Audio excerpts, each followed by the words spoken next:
Assalamualaikum warahmatullahi wabarakatuh. Perkenalkan, nama saya Desi Permani, NPM 20111000369. Dari kelas I, di sini saya akan menyampaikan tentang kajian Ma'rifatullah bersama Ustadz Komar, yang topik pembahasannya itu tentang apa yang kita ucapkan adalah doa. Seperti yang telah Allah sebutkan dalam surah Al-Hujurat ayat 23, فَوَرَبِّ السَّمَاءِ وَالْأَرْضِ إِنَّهُ لَحَقٌّ مِثْلَ مَا أَنَّكُمْ تَنطِقُونَ, yang artinya, maka demi Tuhan langit dan bumi, sesungguhnya yang dijanjikan itu adalah benar-benar akan terjadi, seperti percakapan yang kamu ucapkan. Jadi, ucapan adalah doa, apalagi ucapan dari seorang ibu akan menjadi kenyataan apabila yang diucapkan saat marah itu adalah yang disebut dengan doa. Seorang ibu hendaknya berkata yang baik, agar apapun yang ia katakan juga berwujud dengan baik. Definisi orang sukses adalah orang yang berhasil mendapatkan apa yang ia inginkan. Misal, dia ingin lulus, lalu ia berhasil lulus, maka ia telah menjadi orang sukses karena dia telah berhasil mendapatkan apa yang dia inginkan. Dan semua keinginan yang diwujudkan oleh Allah Subhanahu wa Ta'ala, maka ia telah menjadi orang sukses. Apakah orang sukses itu bahagia? Tentu saja tidak, yaitu orang bahagia adalah orang yang mensyukuri nikmat dari Allah Subhanahu wa Ta'ala. Orang bahagia adalah orang yang selalu mensyukuri dan selalu mensyukuri nikmat dari Allah, maka ia akan selalu bahagia. Orang bahagia menurut definisi masing-masing. Punya banyak uang juga belum tentu disebut dengan bahagia.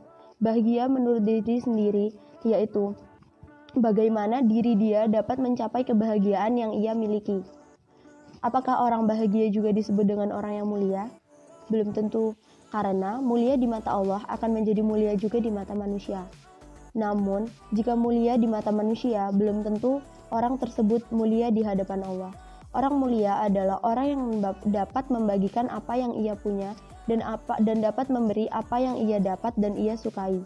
Orang mulia rela memberikan apa yang ia suka dan apa yang ia miliki.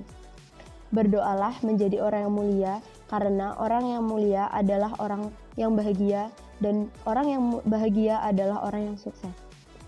Ada 6 tingkatan orang bahagia, yaitu yang pertama, merasa bahagia dengan kekuatan dan kesempurnaan fisik. Ada orang yang bahagia dengan kesempurnaan kekuatan dan fisik. Jadi jika fisiknya terganggu, maka ia tidak bahagia.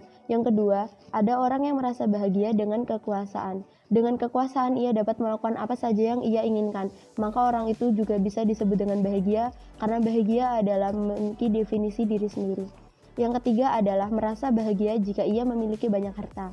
Orang yang kekurangan cenderung memiliki keinginan untuk memiliki banyak harta agar ia merasa bahagia. Padahal bahagia itu adalah bagaimana kita mensyukuri nikmat dari Allah Subhanahu wa Ta'ala.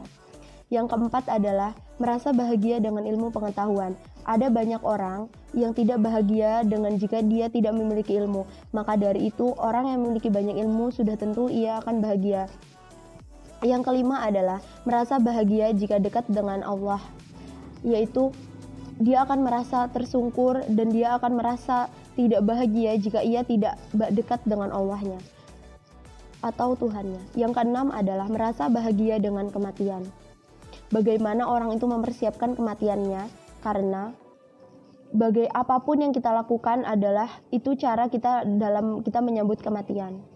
Yang selanjutnya adalah kita sebagai manusia tidak mengerti takdir apa yang Allah persiapkan untuk kita. Namun kita dapat mengubah takdir tersebut dengan doa.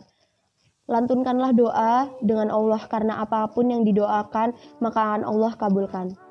Katakan yang baik dan akan mendapatkan yang baik juga.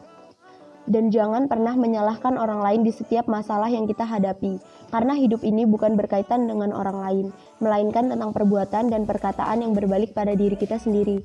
Maka dari itu, jika kita menginginkan yang baik, maka lakukanlah yang baik, dan usahakan semua yang kita lakukan adalah baik, perilaku kita juga baik, dan untuk mendapatkan yang baik juga.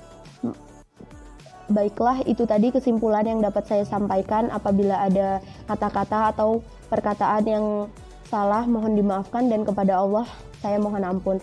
Wabillahi taufiq wal hidayah. Wassalamualaikum warahmatullahi wabarakatuh.